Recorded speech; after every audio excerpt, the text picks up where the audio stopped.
खबर के साथ शुरुआत करते हैं। इस वक्त एक बड़ी खबर प्रयागराज से मिल रही है, जहां चकिया के कसारी मसारी में अतीक के गुर्गो द्वारा एक हिंदू परिवार को धमकाने का मामला सामने आया है। और खबर है कि अतीक के गुर्गो ने जबरन घर में घुसकर हथियार के बल पर 15 लाख रुपए की वसूली की मांग की और इसके साथ ही वसूली नहीं देने पर घर अपने नाम करने की भी यहाँ पर धमकी दी है।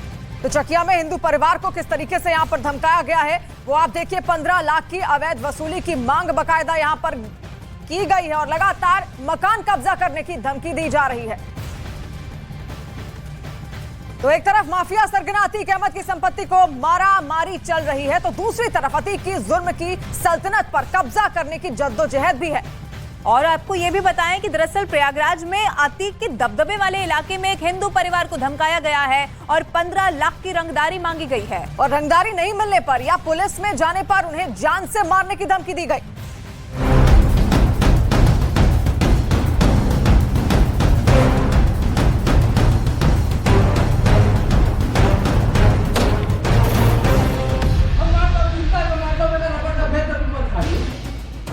एक महीने से ज्यादा का वक्त बीत चुका है, लेकिन अतीक और अशरफ की मौत के बाद भी उसके गुर्गों ने अपना वसूली का धंधा नहीं छोड़ा है और प्रयागराज में अभी भी लोगों को धमका रहे हैं, मार डालने की धमकी दे रहे हैं।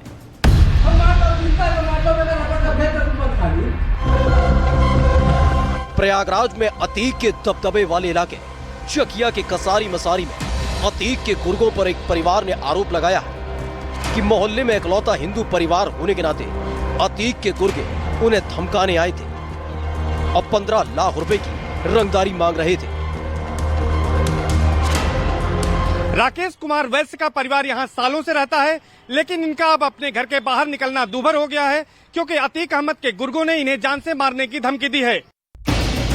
आरोप है कि अतीक अहमद के लिए काम करने वाले नबी अहमद और इस्माइल अहमद नाम के दो भाई 18 मई की रात वैश्य परिवार के घर पहुंचे और परिवार को धमकाने लगे। उन्होंने धमकी दी कि अगर वैश्य परिवार का कोई भी सदस्य पुलिस में उनके खिलाफ रिपोर्ट लिखाता है तो उसे जान से मार देंगे। इस आरोप की पुष्टि उस वीडियो से होती है जिसे परिवार के एक सदस्य ने चोरी से बनाया और उसे न्यूज 18 के साथ साझा किया है।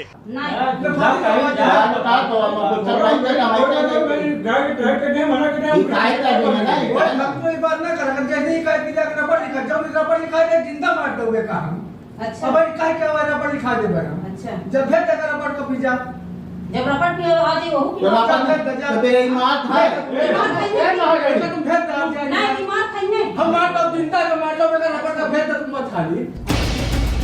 पीड़ित परिवार का आरोप है कि वो थाने में तहरीर दे चुके हैं। उन्हें अपनी जान का खतरा महसूस हो रहा है, क्योंकि अतीक के गुर्गे हथियार लेकर उनके घर में घुसे थे और जान से मारने की धमकी दी थी।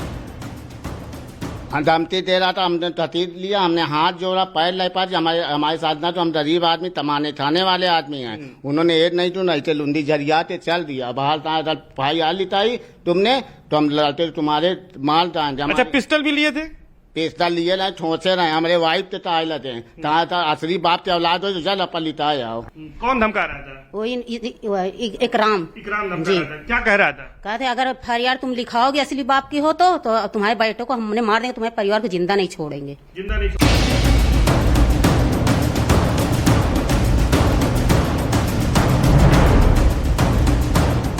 दरअसल कसारी मसारी एक मुस्लिम बाहुल्य इलाका है और यहाँ पर अतीक का दबदबा रहा है।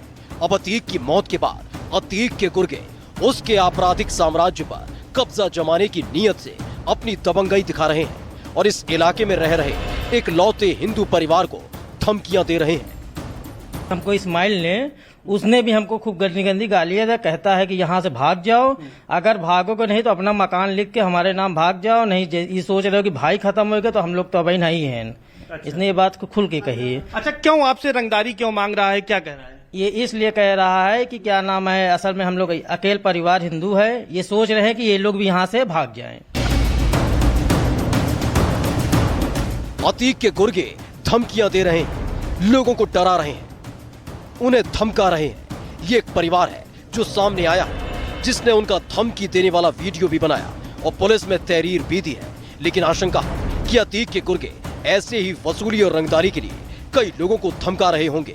इस परिवार को धमकाने के लिए पहुंचे अतीक के गुर्गों ने मकान मालिक को जमीन पर बिठा दिया और जान से मारने की धमकी देते हुए दिख रहे हैं। आरोप है कि पीड़ित परिवार के साथ मारपीट भी की गई और पिस्तौल सटाकर जान से मारने की धमकी दी गई, जबकि ये परिवार बहुत गरीब है और चाट का ठेला लगाकर अपनी जिंदगी बसर करता है। अब अतीक गैंग से इस तरह से धमकियां मिल रही हैं, तो ये परिवार अपनी दुकान भी नहीं लगा पा रहा।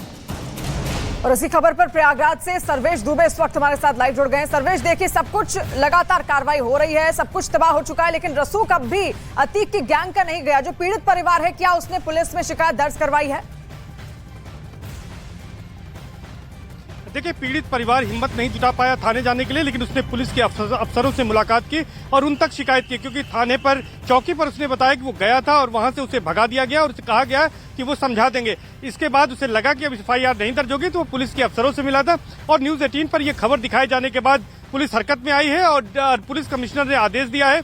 इस मामले में एक ACP को लगाया गया है। ACP लगातार इस मामले की मॉनिटरिंग कर रहे हैं और इस मामले में FIR दर्ज करने की कार्रवाई की जा रही है। तो यानी न्यूज 18 की खबर का बड़ा असर भी हुआ है और इस मामले में पुलिस अब हरकत में आ चुकी है और जल्दी FIR दर्ज होकर इसमें आगे की कार्रवाई की जाएगी। लेकिन बड़ा सवाल यही है कि अतीक अहमद के आतंक का भले ही अंत हो गया है, लेकिन उसके जो गुर्गे हैं वो अभी भी लगातार लोगों को धमका रहे हैं, आतंक फैला रहे हैं।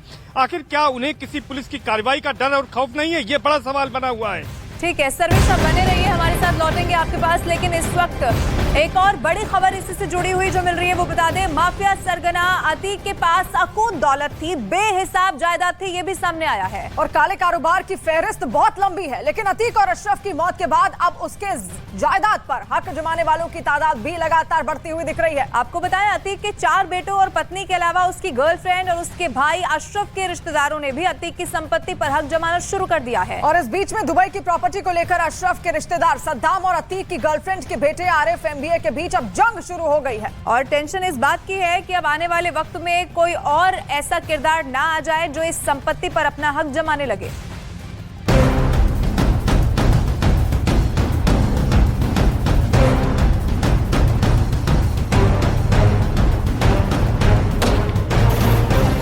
उत्तर प्रदेश के प्रयागराज में रहने वाले 2 भाई अतीक अहमद और अशरफ अहमद, जिन्होंने करीब करीब एक साथ जुर्म की दुनिया में कदम रखा, जिन्होंने एक साथ मिलकर अपना काला साम्राज्य तैयार किया, जो गुंडे से लेकर गैंगस्टर बनने तक एक साथ रहे, एक ही साथ मुकदमों में हथकड़ियां लगाए कोर्ट में पेश होते रहे, एक ही साथ पुलिस की वैन में साबरमती जेल से बरेली जेल होते हुए अलग अलग शहरों में पेशी के लिए जाते रहे और एक ही साथ एक ही दिन शूटरों की गोली का शिकार हुए और उन्हें एक ही साथ खौफनाक मौत मिली।